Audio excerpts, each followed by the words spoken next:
இன்றைய தினம் தமிழக அரசின் சார்பில் அனைத்து அரசியல் கட்சிகளுடைய ஆலோசனை கூட்டம் நடைபெற்றது. மார்க்சிஸ்ட் கம்யூனிஸ்ட் கட்சியின் சார்பில் நானும் எங்களுடைய சட்டமன்ற குழு தலைவர் தோழர் நாகை மாலி அவர்களும் கலந்து கொண்டோம்.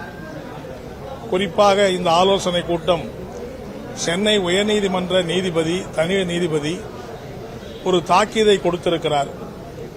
அதாவது அரசியல் கட்சிகள் நடத்தக்கூடிய பொதுக்கூட்டங்களில் ஏதாவது சேதம் ஏற்பட்டால் அந்த சேதத்தை ஈடு செய்வதற்கு அவரிடத்திலே முன்கூட்டியே முன்வைப்பு தொகை டெபாசிட் பெறுவதற்கான நடைமுறைகளை உருவாக்கி தர வேண்டும்.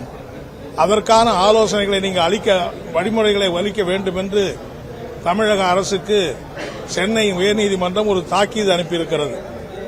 உண்மையிலேயே அது ஒரு டைரக்ஷன் தானே தவிர அது ஒரு தீர்ப்பு அல்ல. மார்க்சிஸ்ட் கம்யூனிஸ்ட் கட்சியின் சார்பில் இந்த ஆலோசனை முன்வைத்து தமிழக அரசு பல்வேறு ஆலோசனைகளை எவ்வளவு கூட்டம் நடந்தால் எவ்வளவு டெபாசிட் வசூலிக்கலாம் என்கிற முறையிலேயும் இந்த கூட்டங்களை முறைப்படுத்துவதற்கான வழிமுறைகள் பற்றிய ஒரு 24 பக்கம் கொண்டிருக்கிற வழிமுறைகளையும் தமிழக அரசின் சார்பில் ஒரு வரைவு அறிக்கையாக ஒரு ஆலோசனையாக இந்த கூட்டத்திலே கொடுத்தார்கள். மார்க்சிஸ்ட் கம்யூனிஸ்ட் கட்சியை பொறுத்தவரையில் அந்த வரைவு அறிக்கை முழுவதையும் நாங்கள் ஏற்கவில்லை. இது முழுக்க முழுக்க மக்களுக்கு வழங்கப்பட்டிருக்கிற அரசியல் சட்டம் வழங்கியிருக்கிற ஜனநாயக உரிமைகளை பறிப்பதற்கு அடிப்படையாக அமைந்திருக்கிறது. ஆகவே இதை நிராகரிக்க வேண்டும் என்று சொன்னது மட்டுமல்ல, உயர்நீதிமன்றம் ஒரு தாக்கீது அனுப்பினால் அந்த தமிழக அரசு சார்பில் நீங்கள் சொல்லியிருக்கிற இந்த ஆலோசனையை நாங்கள் ஏற்க இயலாது என்று நீங்கள் உயர்நீதிமன்றத்திலே வாதிட வேண்டும். அதையும் மீறி உயர்நீதிமன்றம் தீர்ப்பளித்தால் நீங்கள் உச்சநீதிமன்றத்திலே மேல்முறையீடு செய்ய வேண்டும் என்று நாங்கள் வற்புறுத்தியிருக்கிறோம். உயர்நீதிமன்றம் சொல்லிவிட்டது என்பதற்காகவே அரசியல் கட்சிகளிடம் டெபாசிட் கேட்பது, அதேபோல பல்வேறு வழிமுறைகளை கட்டுப்பாடுகளை விதிப்பது என்பதெல்லாம் காலங்காலமாக நாம் போராடி பெற்றிருக்கிற ஜனநாயக உரிமையை பறிப்பதாக அமைந்துவிடும். அது மட்டுமல்ல, இன்றைக்கு இந்தியாவிலே பல மாநிலங்கள் இருக்கிறது.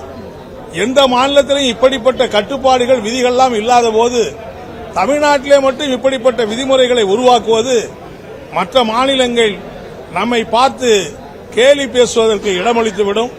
எனவே உயர்நீதிமன்ற இந்த வழிகாட்டுதலை இந்த தாக்கீதை நீங்கள் ஏற்கக்கூடாது. இதை எதிர்த்து நீங்கள் உயர்நீதிமன்றத்திலே வாதிட வேண்டும். அதற்கான மனுவினை போட்டு வாதிட வேண்டும். உயர்நீதிமன்றம் அதையும் மீறி தீர்ப்பளித்தால் உச்சநீதிமன்ற பல நீதிமன்ற வழக்குகளை எதிர்த்து தமிழ்நாடு அரசு உச்சநீதிமன்ற வழக்கு போய் வாதாடிக்கிட்டு தான் இருக்காங்க. இன்னைக்கு ஒரு உயர்நீதிமன்றம் சொல்லிட்டதுனாலேயே அதை அப்படியே ஏற்று தமிழ்நாடு அரசு அமுலாக்கல. ஏற்கனவே பல்வேறு வழக்குகளை நீங்க போயிருக்கீங்க. ஆகவே அப்படி நீங்கள் போக வேண்டுமே தவிர இந்த நீதிமன்றம் சொல்லிட்டதுங்கிறதுக்காகவே அரசியல் கட்சிகளுக்கு கைவிலங்கு போடுவது போல இந்த ஏற்பாடுகளை செய்யக்கூடாது. அது மட்டுமல்ல, ஒரு கூட்டம் நடத்தினா 50,000 பேருக்கு மேல போனா 20 லட்சம் ரூபாய் டெபாசிட் கட்டினாதான் கூட்டம்னா எந்த கட்சி கூட்டம் நடத்த முடியும்? எனவே இதெல்லாம் முழுக்க முழுக்க அரசியல் சட்டத்துக்கே விரோதமானது. இன்னும் சொல்ல போனா ஏற்கனவே நம்முடைய சட்ட விதிமுறைகள் இருக்கிறது. ஒரு பொதுக்கூட்டம் நடக்கிற போது அசம்பாவிதம் நடந்தா, அங்க பொது சொத்துக்கு இழப்பு ஏற்பட்டா அதை எப்படி வசூலிப்பது என்பதற்கு பிடி ஆக்ட், பப்ளிக் பிபிடி ஆக்ட் என்பதெல்லாம் இருக்கு.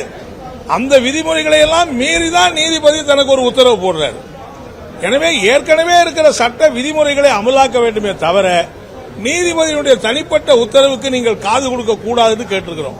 அது மட்டும் இல்ல, இப்ப சென்னையில பாத்தீங்கன்னா தமிழ்நாடு முழுவதும் இருக்கிற நிலைமை என்னன்னா, மாவட்ட ஆட்சித்தலைவர் அலுவலகங்களுக்கு முன்னால் ஆர்ப்பாட்டம் நடத்தக்கூடாதுங்கிறாங்க.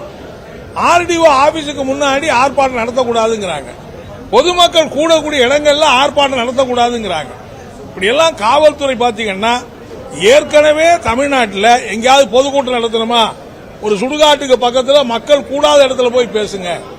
ஆர்ப்பாட்டம் நடத்தணுமா, மக்களுக்கே சம்பந்தம் இல்லாத எங்கேயாவது போய் ஆர்ப்பாட்டம் நடத்துங்க என்றுதான் சொல்றாங்க. அது மட்டும் இல்ல, ஒரு அனுமதி கொடுத்தா எழுத்துப்பூர்வமா மீண்டும் அதுக்கு அனுமதி வழங்கப்படுவது எழுத்துப்பூர்வமா கொடுக்கறதே கிடையாது. அவங்க வாங்கி வச்சுக்குவாங்க. நம்ம ஆர்ப்பாட்டம் நடத்தணும், ஆர்ப்பாட்டம் நடத்திட்டு போட்டா ஒரு 10 பேர் 50 பேர் மேல வழக்கு போடுறங்கிற நடைமுறை தான் இன்றைக்கு காவல்துறை கடைபிடிக்குது.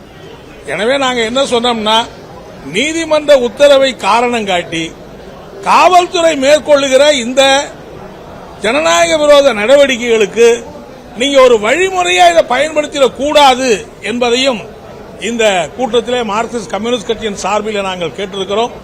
எல்லா அரசியல் கட்சியும் கூட நாங்கள் கேட்க விரும்புவது இந்த டெபாசிட்டை கூட வைக்கணுமா குறைச்சி வைக்கணுமா என்பது பிரச்சனையே கிடையாது. டெபாசிட் வாங்குகிற நடைமுறை என்பது அது 100 ரூபா வாங்கினாலும் சரி 5 லட்சம் ரூபாய் வாங்கினாலும் சரி, டெபாசிட் வாங்குகிற நடைமுறை என்பது ஜனநாயக விரோதமானது. நாம் இதுவரைக்கும் மக்களுக்கு வழங்கியிருக்கிற ஜனநாயக உரிமையை பறிக்கிற காரியம் என்பதனாலே எல்லா கட்சிகளும் அதை எதிர்த்து குரல் கொடுக்க வேண்டும் என்று நாங்கள் கேட்டிருக்கிறோம். எழுத்துப்பூர்வமான எங்களுடைய முழுமையான விவரங்களை ஒரு வாரத்தில் நாங்கள் சமர்ப்பிக்கிறோம் என்பதை நாங்கள் தெரிவிச்சிருக்கிறோம். இந்த ஆலோசனைகள் முழுவதும் ஏற்புடையதல்ல. இது தமிழக அரசு நீதிமன்றத்தில் எங்க கட்சிகள்லாம் இப்படி சொல்றாங்கன்னே நீங்க பகிரங்கமா சொல்லுங்க. இது நாங்க ஏற்றுக்கொள்ள முடியாதுன்னு அரசியல் கட்சிகள் நிராகரிக்கிறாங்க என்று கூட சொல்லுங்க. தேவையானால் எங்கள் கட்சியின் சார்பில் எப்படி கொடிமரங்களை அகற்ற வேண்டும் என்று உயர்நீதிமன்றம் உத்தரவு போட்ட போது இன்றைக்கு மார்க்சிஸ்ட் கட்சியின் சார்பில் உச்சநீதிமன்றத்தில் வழக்கு தொடுத்து தடையாணை பெற்றிருக்கிறோமோ, அதே மாதிரி எங்க கட்சியின் சார்பில் இந்த நீதிபதி உத்தரவை எடுத்து நாங்கள் நீதிமன்றத்தில் செல்வதற்கு தயாராக இருக்கிறோம் என்பதையும் இந்த நேரத்தில் தெரிவித்துக் கொள்கிறோம். நன்றி.